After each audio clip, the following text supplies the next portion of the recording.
Welcome back to another episode of 40 Facts About the 40K Universe. I am your host, Gershwan, and you were watching OneMindSyndicate.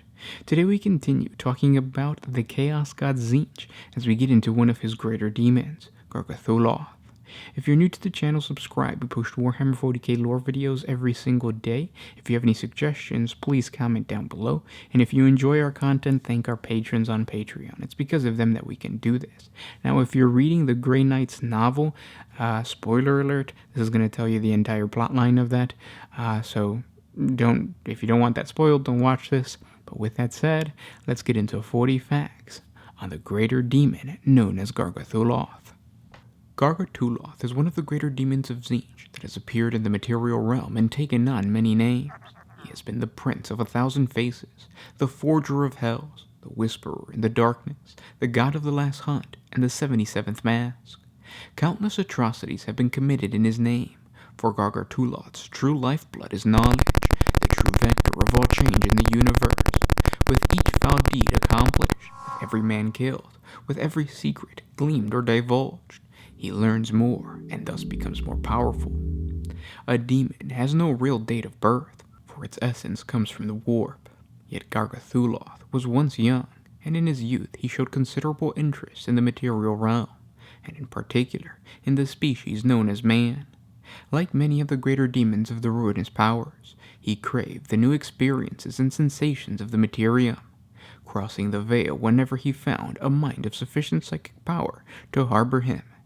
Escaping the warp, he reveled in the feelings of having a physical body, from the weight of his own muscles and bones to the dullness of possessing only 5 senses. The material world offered him countless new sensations and experiences. Gargathuloth used his physical body to interact with mankind, for he had emerged in the troubled time known as the Age of Strife. His words and stories were perceived as the insane gibbering of the mentally ill amongst the petty, narrow-minded human beings he encountered. The aura of power surrounding him was such that everyone who laid eyes upon him instantly knew that he was not human. Yet in the tumultuous times of war and bloodshed that was the Age of Strife, even a madman like this demon could become a king. It is the firm belief of the Inquisition that Gargathuloth spent almost the entirety of the Age of Strife under various human identities. He was the brutal warlord who condemned whole worlds to burn just to satisfy his ego. He was a hero whose name was venerated by millions. He was both the woman who bathed every morning in the sea of the blood of her foes, and the pirate king who united a dozen star systems only to let them fight each other and see which would prevail. Gargathuloth watched an entire empire in the void rise and fall as cities were erected and tore down. As a species, mankind ultimately lost the ability to travel the stars, fracturing into 1,000 different worlds, stellar empires and kingdoms, all at war with each other, all to please this demon. In countless disguises and under many different names, Gargathuloth gathered knowledge and grew ever more powerful. This is when he became known as the Prince of 1,000 Faces. Many times he knew defeat and even pain when his host's physical body was killed. The Age of Strife lasted longer than any human could comprehend, longer even than the history could properly record. Every life Gargathuloth lived fed his lust and his pursuit of knowledge that was the true mark of every servant of Tzeentch. But after centuries of bloodshed, the truth dawned upon the demon. He was a mere child, and the Age of Strife was his playground. For every victory he achieved, he had also known defeat. For each empire that rose to power, another fell in anarchy. Ultimately, mankind had one inherent flaw. It was weak. However powerful, mankind could not endure, for the slow passage of time could see it fail time and time again. For the only eternal power, that of the gods, rested within the warp. Only the Chaos Gods were truly eternal, and mankind could not hope to emulate them. When Gargathuloth realized this fundamental truth, he began to despise the species he had toyed with for so long. He still occasionally ventured into the material realm to cause wanton panic and havoc, but it was an action devoid of sense, only meant to distract him from his state of boredom. There was no knowledge to be found there, no secrets to learn, for mankind was but a crude and ignorant animal that could not gain true, meaningful power. Until one man changed all of this. On distant Terra, the cradle of mankind, a visionary warlord had risen to power and seized control of the homeworld, a stranger calling himself the Emperor. The Emperor had something special. He had a vision called the Great Crusade. Whether he knew it or not, whether he wanted it or refused the very notion of it, the Emperor had declared every human being a citizen of the newly founded imperium of mankind. Through violence and peaceful negotiations, the Emperor strove to reunite the scattered species and establish mankind as the dominant race of the galaxy, a people that could rival the might of the Elder of old. Such raw ambition piqued the interest of the demon, but the Prince of the Thousand Faces refrained from interfering. For centuries, the Great Crusade conquered mankind's scattered domains, unifying them into the Imperium. For the first time in history, mankind secured lasting power. The Imperium even surviving the Great War of the Horus Heresy, when the Emperor's favorite general, Horus the War Master, guided by blessed chaos, turned his back on his father's plans and declared war upon him. The Imperium even survived the loss of its founder and ruler, pushing back the forces that threatened it time and time again, vanquishing its many foes, surviving both civil wars and alien invasions. And suddenly the galaxy became interesting again. Gargathuloth had found a new purpose, to ensure that the mighty Imperium, as all empires before it, would fall. As one of the most powerful beings of its kind, Gargathuloth is able to exist simultaneously both within the physical realm and the warp. So while his physical body roams the galaxy, Gargathuloth's essence was able to heed his master's call when the Changer of Ways, the Chaos God Tzeentch, called for a conclave of his most devoted servants on the world of Thalassocris. These events roughly took place in the 38th millennium, some 2,000 standard years before the Inquisitor Ligeia and the Justicar Alaric would discover the demon's taint upon the trail of Saint Evisur. Historical data shows a notable increase in civil unrest, mass hysteria, and demonic possession at this time, without humanity's protectors ever connecting the two events. As discovered by Ligeia, it was the gathered might of the conclave of Thalassocris that wreaked havoc on humanity's collective psyche. Within the warp, the power of Tzeentch had grown strong enough to eclipse the other chaos gods, and like the toll of a gigantic bell, Tzeentch's call gathered his followers to the world of Thalassocris, a planet deep within the immaterium that embodied the concept of change. Every solar hour, Thalassocris' continents rearranged themselves. Great mountains suddenly spilled forth from seas of nitrogen before fading away or turning into thick forests or plains of multicolored grass. The armies of the Changer of Ways assembled there, settling old scores or creating new rivalries, as one by one the greater demons that were princes of their kind arrived. As his generals competed, Tzeentch bestowed gifts upon his lords of change, ignoring the most abled and rewarding the least gifted with boons that in centuries would be their downfall. At the same time, the lesser demons, screamers, and horrors fled before the might of those ancient beings, such as Boker the Wildsman, Maleficio of the Burning Hands, and Themyscrion the Star Dragon. Last to arrive was Old Master Darkeye and Gargathul himself, as they hid amongst mankind and tormented it invisibly. With their cohort of demons gathered around them, those favored few awaited the revelation their god would see fit to grant them. When Tzeentch finally spoke, Thalassocris was devastated. The Chaos God stripped the planet of its crush and mantle, reducing it to the shoal of drifting continents revolving around a single fiery core like a miniature star system. The weakness of the remaining demons were thrown off, hurled across the warp until only the strongest remained. To this inner circle, Tzeentch spoke of impossible things, of things that were and things yet to come, of the secrets that held together reality and the shifting destinies of entire species yet to be found or revealed. To the lesser of their numbers, those of a more aggressive nature, these concepts communicated little more than dissolution and hatred, and they reveled in these visions. In contrast, the mightiest generals of the Lord of Change glimpsed visions of possible futures they were to enact or to avoid, plots they would enact both within the warp and the material realm. Some of the weaker, greater demons were even destroyed by the visions, unable to fully embrace or comprehend the divination of the Changer of Ways.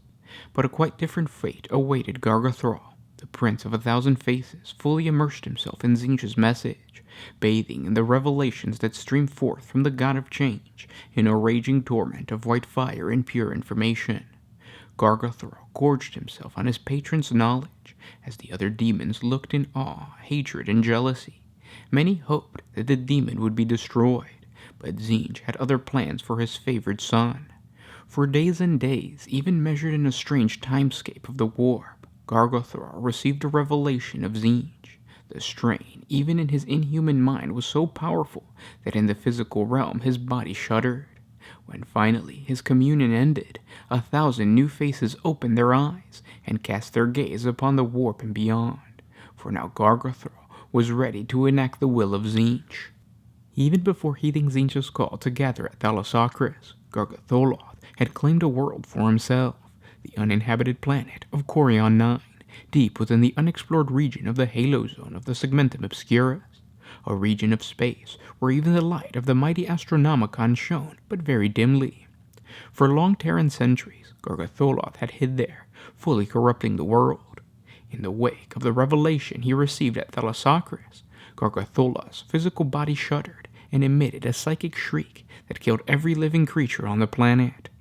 The scream traveled for several light years, reaching several inhabited star systems and worlds, revealing Gargathol's existence to mankind. Knowing that eventually humanity would seek to destroy him, the Prince of 1,000 Faces gathered his mortal and demonic followers, readying himself for when humanity's warriors would come, and come they did. It had taken the Ordo Malleus of the Inquisition an entire standard century of intense investigation before they tracked Gargathol to Coria 9, a world Gargathol had thoroughly made his own. The cultists and demagogues that had been venerating one of the many incarnations of Gargathol had gathered on Coria 9 to reap the reward of their devotion, eternal life. Gargathol held true to his promise, albeit not in the form his followers intended. All across Coria 9, the Prince of 1,000 Faces erected countless tortured racks, upon which still living followers were crucified. Screaming but alive, these cultists were the literal lifeblood of the planet, their blood mingling with the wood of their racks and seeping into the earth, their perpetual screams of agony thinning the veil so that Gargathol's demonic armies could cross into the material universe. The corrupting energies of the warp steadily fused the cultists and their surroundings together, the rows upon rows of tortured racks and crucified bodies becoming a living forest that grew with each season, turning their limbs into fleshy branches and towering canopies that wailed in agony with an all-too-human voice, all to please the Prince of 1,000 Faces. When the Valor Santornum and the Vengeful, two strike cruisers belonging to the Grey Knights chapter of the Adeptus Astartes, arrived in system, the first thing they noticed was the screaming, the agonizing cries of the planet's tortured souls. They could be heard even in orbit around the dreaded world, their collective pain gnawing at their attackers' resolve, or it would have, had their attackers not been tempered by cries far worse than those of mere humans. In name, the Valor Santornum and the Vengeful were under the command of Lord Inquisitor Laconius of the Ordo Malleus, but in truth, operational authority resided with the Grand Master Maldius of the Grey Knights.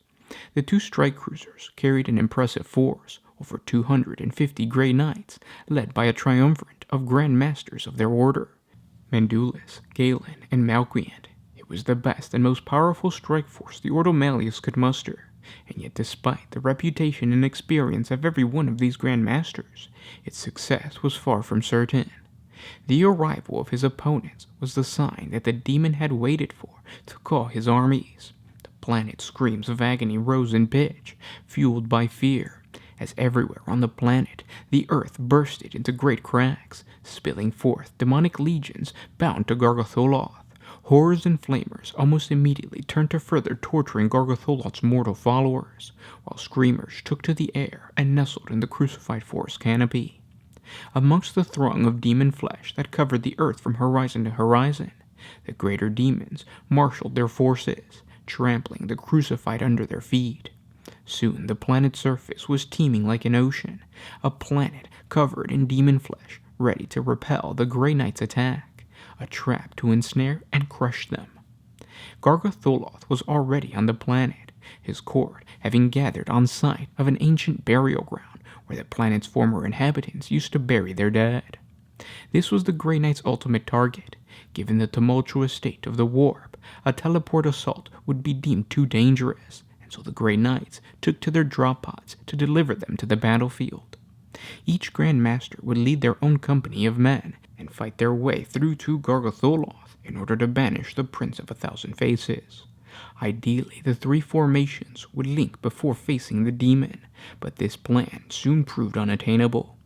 Grandmaster Ganelon and his 100-strong company landed well off the target mark, finding themselves surrounded at the heart of a demonic legion with no hope to reach the objective.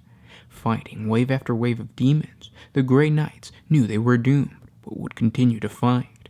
Their defiance would ease the pressure on their brothers and let them finish the mission.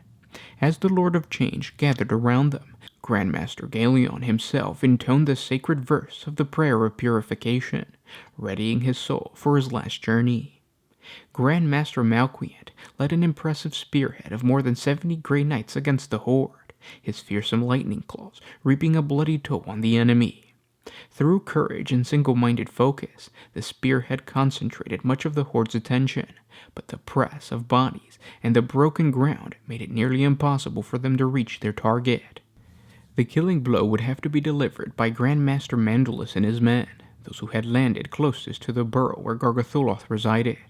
Mandalus' detachment comprised of a number of purgation squads, whose firepower enabled Mandalus and his Terminator squad Martel to reach the burrow. Having delivered the chosen warriors to their objective, the remaining squad concentrated their fire to hold back the demonic legion rushing to their master's aid. Grandmaster Mandulus penetrated the enemy headquarters. The corruption there was so vile that even the earth spewed forth the stone coffins of the ancient dead, coming back to unlife in a last effort to escape the terrible corruption unleashed by the Prince of 1,000 Faces. Under the great trees formed by Gargatholoth's most eminent cult leaders, Gargatholoth's personal guard awaited the Grey Knights, a dozen greater demons of Tzeentch, Lords of Change. Disciplined bolter fire was answered by multicolor lightning bolts before quickly devolving into hand-to-hand combat. The lesser-armored Grey Knights fared ill, cleaved in two by great talons or wicked and strange-looking swords of the greater demons. But Mandalus, Martel, and his Terminators endured. Gigantic, glowing hands emerged from the ground, grabbing the Grey Knight's legs, sometimes even pulling down mighty Terminators. But despite their best efforts, these demons could not stop Mandalus and Martel from reaching the Prince of 1,000 Faces. The true course of this battle is unknown, but the outcome was never in doubt. Through his sacrifice, Grandmaster Mandalus ensured that Gargatholoth was banished from real space. For 10,000 standard years, the Grey Knights and the Ordo Malleus commemorated their victory upon the forces of Tzeentch, before realizing they had only been manipulated. Their celebrated victory had actually played right into the hands of Gargatholoth. Millennia before Mandalus and his brethren had taken the fight to the planet, Gargatholoth had already begun to enact his master plan, discreetly planting the seeds of his eventual return. The events leading up to the assault of Coria 9 and even his own banishment had been mere distractions, a ploy to lead the Imperium to believe he was gone. As the Inquisition would only discover in the late 41st millennium, Gargatholoth's taint had befallen almost the entirety of the Trail of St. Evasir, a loose collection of planets on the western edge of the Segmentum Solar. The origin of the taint was identified to have been the feudal world of Sofano Secundus, a planet colonized in the wake of the Great Crusade, when the Emperor was already worshipped as a god. In the wake of the Emperor's entombment into the Golden Throne, a hence unknown figure, missionary Crucian of the Missionaria Galaxia, settled on Sofano Secundus and began to preach the teachings of the Lectitio Divinatus, Lorgar's ancient tome, or at least this was what the Administratum was led to believe. In truth, Crucian was an ancient of Gargatholoth, a powerful psyker who over the following millennia fully corrupted the planet's society. With a cunning so typical of the followers of Tzeentch, Crucian changed his identity every few standard decades as to not alert the Inquisition as to his unnatural longevity, a tactic that proved so effective that Crucian's true identity would only be discovered by the investigation of Inquisitor Ligeia in the 41st millennium. As he had done on the planet of Sophanos Secundus, Gargatholoth chose to infiltrate and corrupt imperial agencies, using the inner workings of the Imperium to spread his cult and the worship of Tzeentch. With Sophanos Secundus firmly under his control, Crucian chose one of his followers to serve as a simple administratum clerk on the neighboring world of Solshan 19, an agri-world that soon became the target of an orc invasion. The orcs slaughtered the planet's population, but Gorgothol's pawn, undoubtedly protected by his Dark Master, was miraculously spared. The clerk's name was Kelcanis Evisur, and within a few short standard years, he became the lauded Saint Evisur, from which the trail of Saint Evisur would eventually derive its name. Refusing to be reassigned to another post, Kelcanis Evisur became a popular figure for the hard-working and oppressed masses of the Imperium, for he had been a nobody, elevated to the rank of true greatness. Although never officially canonized by the Adeptus Ministorum as an imperial saint, Evisur soon was referred to as Saint Evisur, his status seemingly confirmed by the many miracles he accomplished during his travels across the region. On the world of Traptos, a savage plague was decimating the population of the hive cities, and Saint Evisur spent 6 solar months in the quarantine zone, comforting the dying without contracting the disease. On the forge world of Magnos Amicron, Saint Evisur convinced the mutant slave caste that had taken up arms against the Mechanicus overlords to lay down their weapons and willingly return to work. Within a standard year, Evisur's fame led countless masses of believers to flock to him. Entire worlds petitioned the living saint to come to them and bless their cities and populations in exchange for erecting chapels, churches, monuments, museums, and cathedrals in his honor. Continent-spanning celebrations and masses were held in his honor, as in the wake of St. Evisur's pilgrimage, the very essence of the war was made calm, and trade and travel brought prosperity to the trail of St. Evisur. When the unproclaimed saint eventually died, the Adeptus Ministorum buried him on the hive world of Volcanus Ultor, allowing time to slowly erode the memory of the saint that was not. Gargatholoth had successfully manufactured his own imperial saint, a powerful relic he could corrupt and thus re-enter the material realm. Worse yet, on every world visited by St. Evisur, hidden chaos cults began to blossom, until Gargatholoth's influence had spread to each and every world on the trail, and even into the Imperial Adepta, such as the Adeptus Administratum, and even the Inquisition itself. As the 13th Black Crusade drew near, Gargatholoth buried his clutches deep within one of the Imperium's finest, Inquisitor Gothlic Rensar Velinov of the Ordo Malleus, the very agency charged with tracking and banishing the demonic servants of chaos. Valinov's corruption served 2 purposes. First, to steal an original edition of the famed Codicium Aeternum, the Ordo Malleus's repository of knowledge concerning the true names of those greater demons encountered by the Grey Knights and the Inquisition. And second, to convince the Grey Knights to deliver the final relic needed for Gargatholoth's rebirth, the weapon that had slain him on Coria 9, the Sword of Mandalus. Having successfully manipulated the Imperium to aid him in his rebirth, Gargatholoth showed his hand, letting the trail of Evisur descend into anarchy, as to better promote the Grey Knights and the Inquisition's intervention.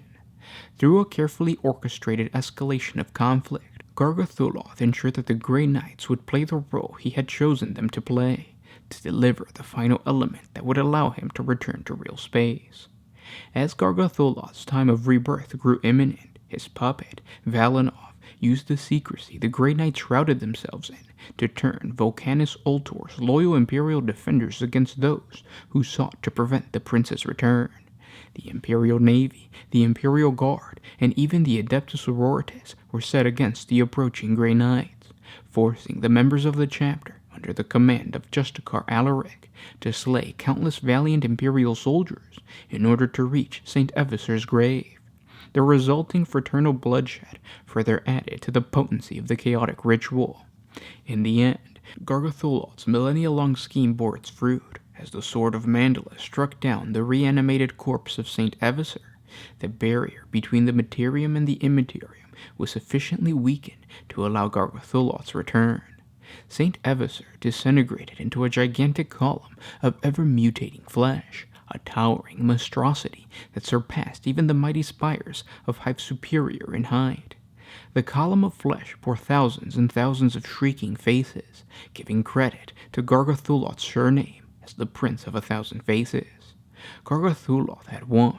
Despite their best efforts and their great sacrifices, the Grey Knights had not been able to prevent Gargotholot's rebirth onto the material plane. Yet in the very moment of his great triumph, the demon was also brought low.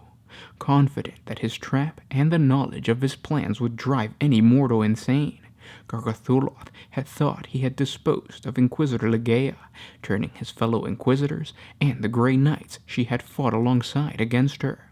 But Gargothuloth had failed to consider Legaia's own gift as an Infokite. Infokites are incredibly rare breeds of psychers, especially in the extraction of information and the divination of meaning. Through a mere touch, these individuals can glean the significance of a text, read entire books and data slates in a matter of solar minutes, and almost instantly break the most complex ciphers and codes. Where other demons deal with countless lies, the source of Gargothol's power is information and truth. And even as the Inquisitor Legaia was corrupted by the very knowledge she sought, she had extracted the most precious knowledge of all, Gargotholot's true name. When Gargotholoth was at his weakest, just after the conclusion of the final ride, while his physical body had not yet fully materialized, Justikar Alaric recited the syllables of Gargotholot's true name, weakening the demon so that the mass bombardment of Imperial defenders might slay Gargotholot's material form. Brought low, Gargotholoth was sent reeling back into the warp, his desire to destroy the Imperium from within thwarted once more, at least for now. In the wake of his second banishment, Gargotholot's true name was entered into the second tome of the Codicium Aeternum, giving future generations of Inquisitors and Grey Knights a considerable advantage should Gargotholoth ever trouble the Imperium again. Although a reading of the Emperor's Tarot indicates that Gargotholoth might not return to the material realm for another millennia, and the power of his many cults along the trail of Saint Evasor had been broken, no one knew for sure where Gargotholoth might strike next, or how. And those were 40 facts on Tzeentch's greater demon, Gargotholoth. I hope you guys enjoyed this video. If you did, thank our patrons on Patreon. It's because of them that we can do this. Link in the description if you guys want to support us. It's $1 a month. It goes a long way, so thank you ahead of time. I really wanted to share this story with you guys.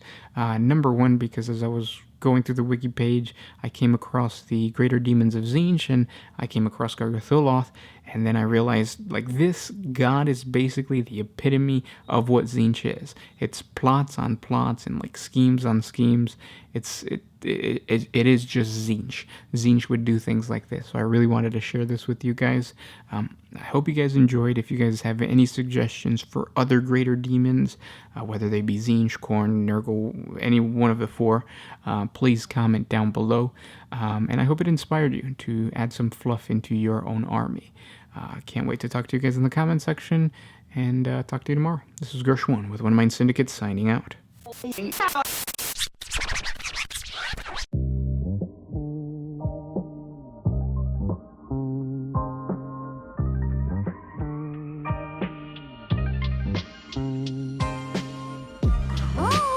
to put my freedom first in any situation.